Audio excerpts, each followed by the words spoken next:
Alright guys, so we're back at it again. Next step of the character creation process for Rifts, the role-playing game. Seen here, available in stores. Is going to be, there's a special optional step, determining psionics. Now, I say optional because there actually is a little write-up right in the step.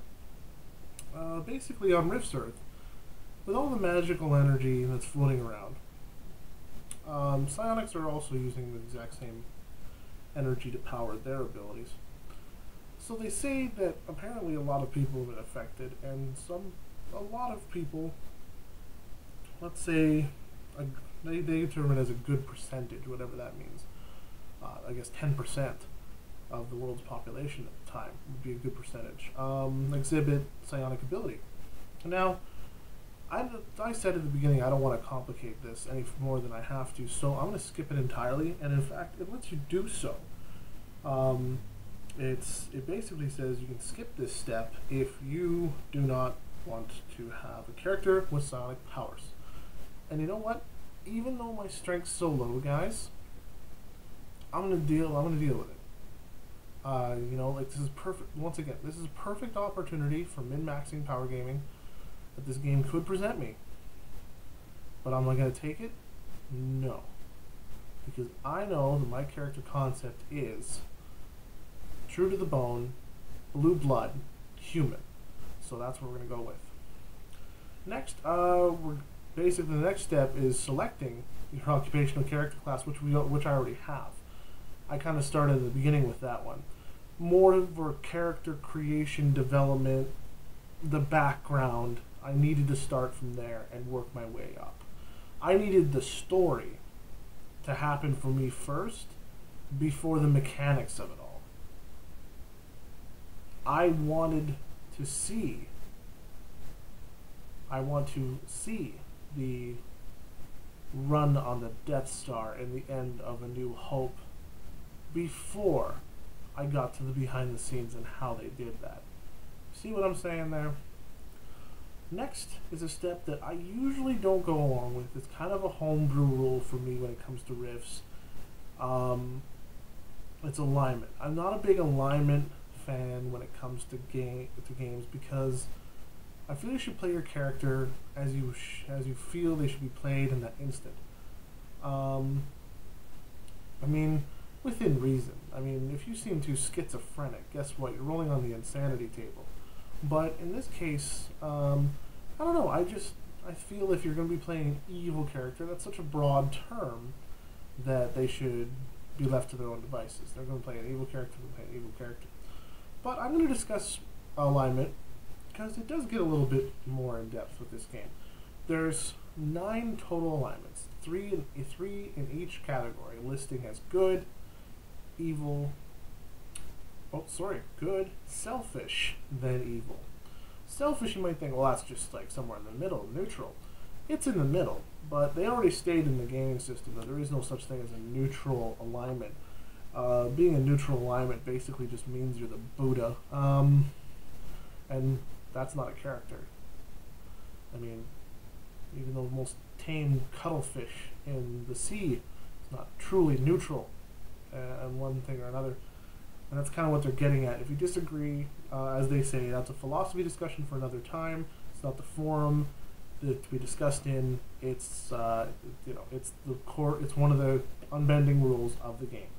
So, but let me just go do a quick rundown of the available alignments that you can have. Under good, we have principled, which is your Boy Scout or do-gooder. Scrupulous, which could be best portrayed as,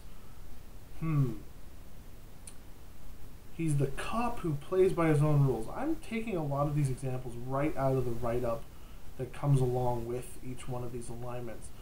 So I'm not paraphrasing on their behalf, it's right in there. So it's very simple to grasp what it is that they expect from a character playing this alignment. And they do actually give you sort of a naughty list of things you can and cannot do. 13 for each, 13 commandments, if you will. It says basically a principal character will, for example, always keep his word, avoid lies, never kill or attack an unarmed foe, never harm an innocent, never torture for any reason, never kill for pleasure, always help others. So you understand why they're called Boy Scouts, do-gooders, like how people play paladins. Alright, so moving right along. Principled, scrupulous, and of course, finally, my sincere apologies, ladies and gentlemen. It appears that it's not 9 in each. They only have 2 in the category of good and selfish.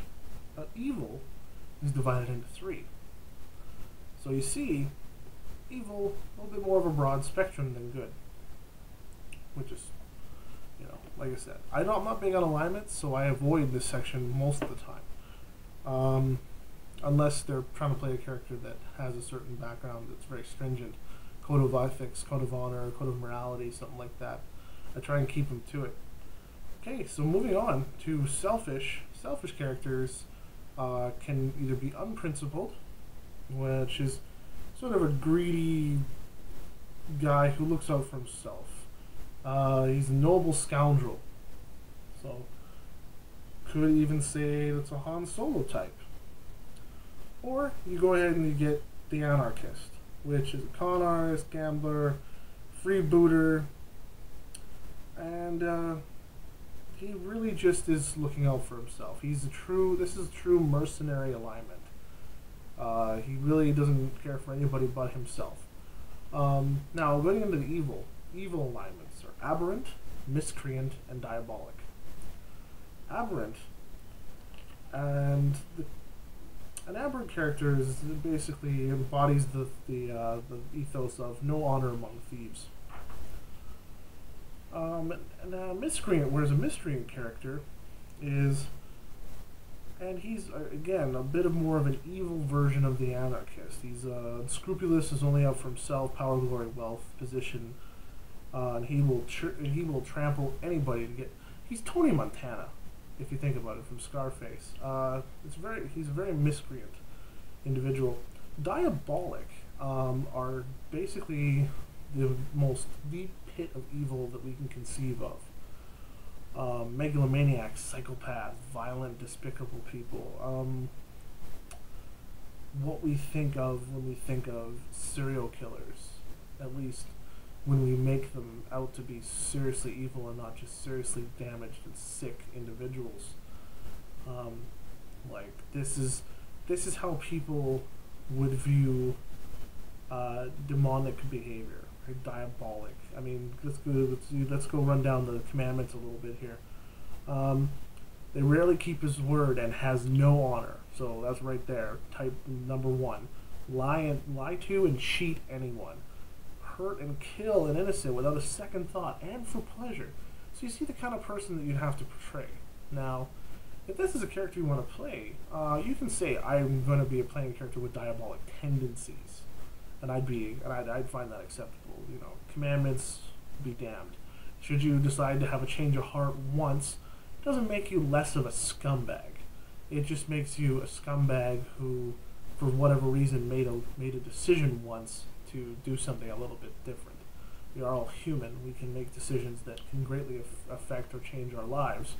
Didn't all of a sudden mean that the knight in shining armor descends right into the pits of hell. It's not that black and white. There's a lot of gray. Okay. Now, the next piece that they get into in the book is a lot about the leveling up. But seeing as how I'm just doing a first level character, we're not going to have to worry about that much. The only thing is, experience is handled universally for every character and how much is received based on what they've done. However, different trades, like for example mine, versus somebody who's playing a scholarly character or a magic user, they're within the same sort of range, but they do vary from class to class, which feels a little bit, again, like 2nd edition Dungeons & Dragons. Some people level up quicker than others, and that's kind of the way this works. Thankfully, levels don't matter as much. Okay, so then there's a lot of other what I would call fluff stuff afterward. Rounding out your character, it's random tables for when your birth order, your build, your family. It's a background generator, which is great if you want to do a background quickly and you have no real concept for your character. But it really is unnecessary if you already know what your character is going to be like. So, I mean, new players, I would suggest going through it at least once, just to kind of, get the sort of grassroots idea of what it is to make a well-rounded character and play them out. Like, well, once again, role playing is very essential.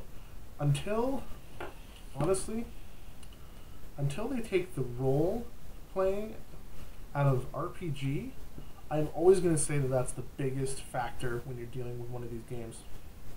So let's just assume that I've got no psionics. We've been through that. My alignment has been chosen. I'm going to say more middle of the ground. As you've heard, I'm a little bit of a conniving bastard and probably cheating my own military. So probably very much an anarchist if I am going to go with any sort of alignment out of the book.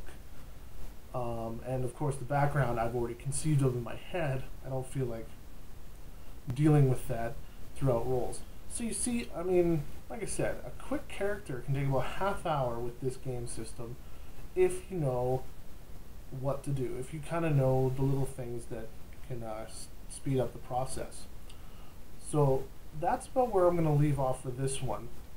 I wanted to just kind of thank everybody for watching at this point. You've been very patient. This is taking a little bit longer than I think anybody would have expected, but as I explained, it's all about giving this game a fair shake, as opposed to paraphrasing to the point of, yeah, it sucks, or it is good, it is awesome, I like it. Yeah. You're talking to a guy that does music CD reviews now for a living, and you can't just say it is good, it is bad. You have to find the good, the bad, the ugly about everything. So, and I'm doing it with this game as best I can. So I thank everybody for watching at this point. I hope you tune in for the next segment, which I'm going to be progressing along throughout the steps. I believe the next one is skills. I thought it was actually going to be this one, but I believe the next one is skills, which is based 90% of your character. If you can get through the skills section of your character, it's all a cakewalk. It's actually not just a cakewalk. It's a walk through a shopping mall, because it's time to get yourself outfitted as a character and get playing.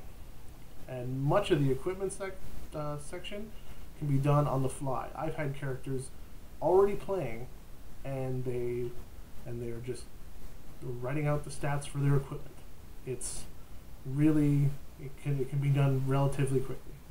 So until next time, keep those dice rolling, and we will talk to one another in a little while. Maybe this evening, maybe tomorrow, but whenever that is, I hope you tune in, and I hope you're enjoying it thus far.